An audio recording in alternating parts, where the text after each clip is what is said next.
Welcome, my fellow philosophy students, to an explainer that is, well, a bit unlike any other. Today, we aren't just analyzing some dusty old text. Oh no, we are actively tearing down the very scaffolding of reality. We are stepping right into a magnificent, doomed drama. So okay, let's just dive straight into this abyss, shall we? To truly grasp active nihilism, you have got to shed those comfortable everyday perspectives of yours. You need to look at the world through the eyes of a figure who finds absolute, undeniable sovereignty right in the ashes of shattered idols. The text gives us this incredible command. Look upon the bleached heavens and laugh, for the absolute Ish has no master. Think about that for a second. When you look up, do you actually see a warm, comforting cosmos? Absolutely not. You see bleached, empty heavens. The old gods, they are dead. That great star you've been waiting for hasn't risen to gently guide you. It has literally risen to incinerate the old world. This is the ultimate declaration of independence from a universe that frankly just does not care. You are the absolute Ish. You are the sovereign self, and you bow to absolutely nothing. And what exactly is being incinerated by the star?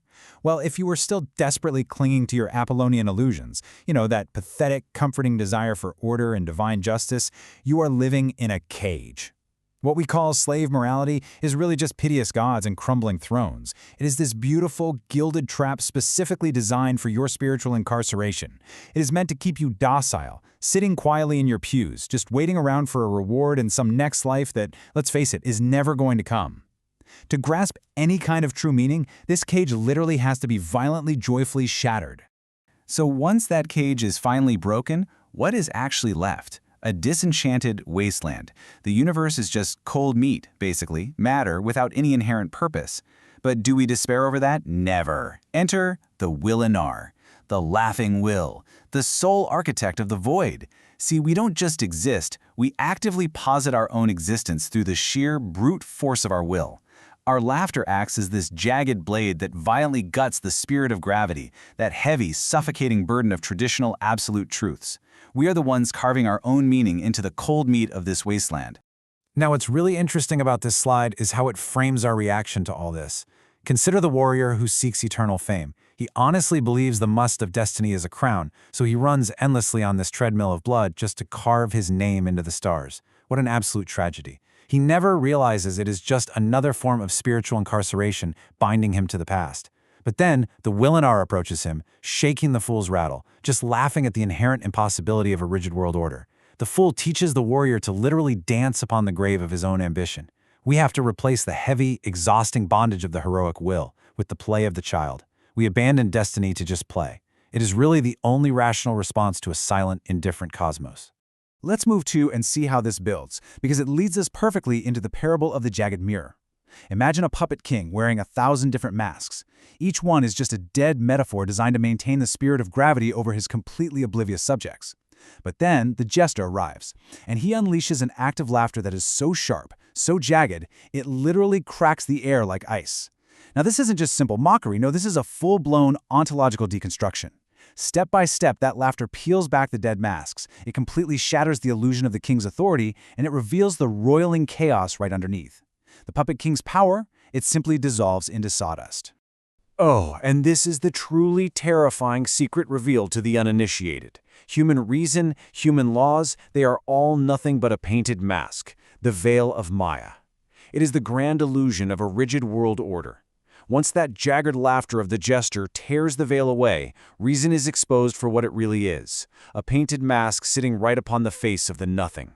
Behind every grand self-important human law you have ever known, there is only a staggering empty nothingness.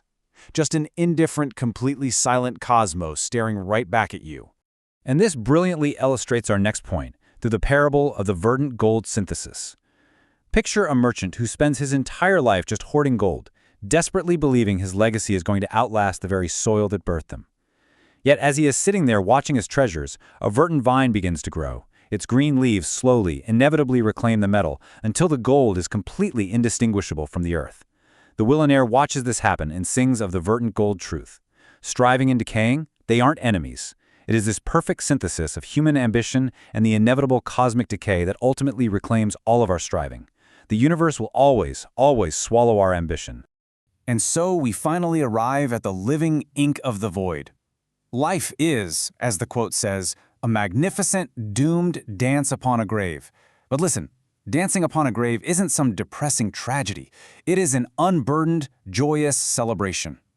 True sovereignty isn't found in desperately fighting against this decay, like the merchant or that exhausted warrior. No, it is found in fully accepting the doom. It is about taking the terrifying sounds of the world's inevitable collapse and somehow turning them into a brand new harmonious music.